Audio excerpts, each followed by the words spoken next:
The first set of results has started flowing in from Pakistan, where the closely watched general elections held on Thursday were marked by mobile services suspension, violence and rigging allegations. Now, out of 124 seats announced, jailed former Prime Minister Imran Khan's PTI-backed candidates are in the lead with 49 seats.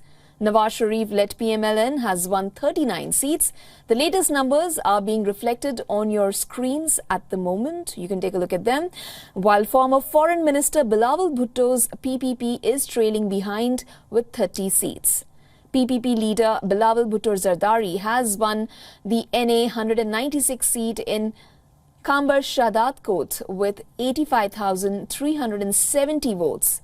This as per the provisional results. Now, in a dramatic development, PTI workers are protesting outside polling station in Pasrur. The claim that candidate was winning the seat before alleged rigging took place. Now, tear gas shells are being thrown on PTI protesters. Over 30 PTI workers were also booked in Islamabad for unlawful gathering. Amid of all of this chaos, PTI leader Zartaj Gul claims she was driven out for the RO office without giving the result. The PTI leaders have also levelled similar accusations.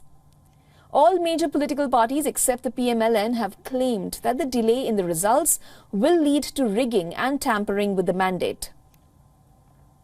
Videos of ballot stuffing and vandalism at some polling stations are doing rounds on social media.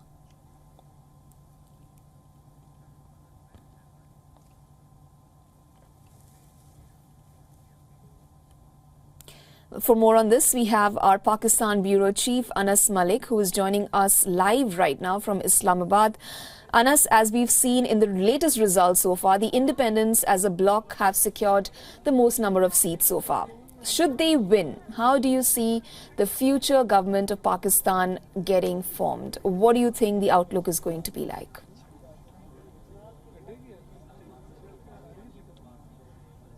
Well, Haim, as I talk to you, this situation is getting really interesting. Right behind me is the media wall, and if you can see the greens, they were white yesterday while we were speaking, and now they're all, most of them are greens. The result of about 124 constituencies is out now as I talk to you.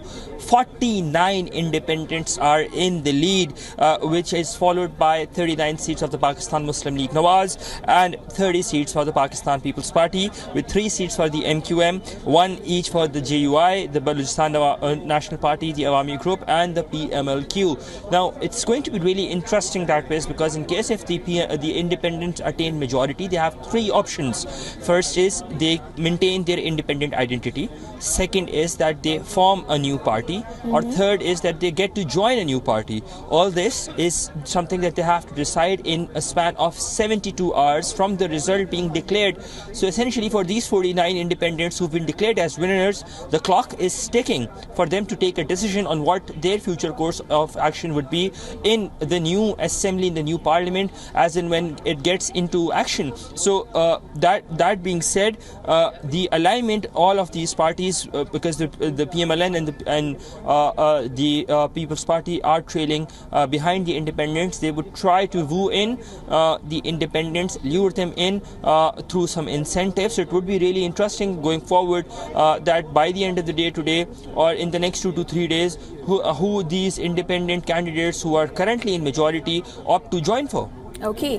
We also know that Nawaz Sharif's PMLN with 39 seats and Bilawal Bhutto Zardari's PPP with 30 wins so far is trailing not too far behind. Do you see a similar trend in the results continuing, or do you see either of these parties taking the independents over? With just a couple of more hours to go for the counting to come to culmination. Well, it's all up in the air right now. It's a bit premature, because the way how these results are changing, it would be a bit premature. But one thing that I can say on certainty, the Pakistan People's Party is on path to sweep the province of Sindh. So is the independents that are backed by the Pakistan Tehreek-e-Insaf. They are on path to sweep the province of Khyber Pakhtunkhwa as well. Balochistan is still being done. Similarly, the province of Punjab is on path of being swept by the PMLN, and followed by the independents. So the provincial alignments remain the same. It's what the National Assembly seats, the federal level seats, is what is going to be really interesting of the composition. And I think the picture would be much more clearer in hours to come. In the next 3 to 4 hours, we'd be having a much more clearer picture as to who would potentially be forming or would potentially be in a position to form a government going forward. Isha?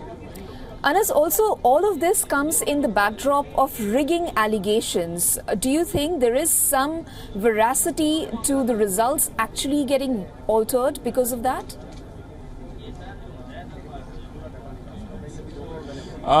Well, at this point of time, we haven't seen much of these rigging allegations, minus those coming from the Pakistan Tehreek-e-Insaf, but through a certain media narrative that is being created. There is an election tribunal that is there, but at the same time, it is pertinent to mention that there is some sort of what is being dubbed as mismanagement on the part of the returning officers that is there, especially in the case of NA 130 from where Nawaz Sharif has been contesting and has won in Lahore.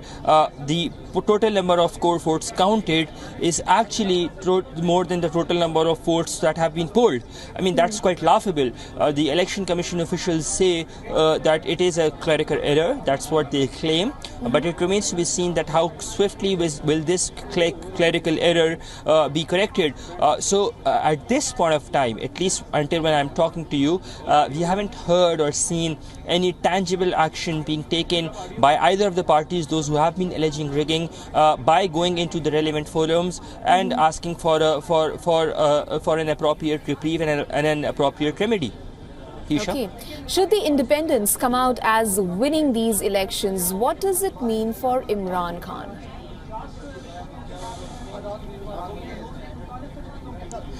That's $1 million question. At this point of time, again, it depends on what the fate of the independents would be. They have 3 days, they have 72 hours, and the clock is already ticking.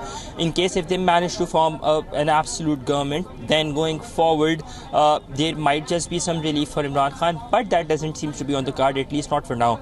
So it's going to be really interesting of a composition, and the next 3 days are going to be action-packed with regards to the future of these 49 independent candidates who have clinched their seats, and another 141 seats that are awaiting their results to be announced. Isha? Okay, thank you so much, Anas, for joining us with those updates.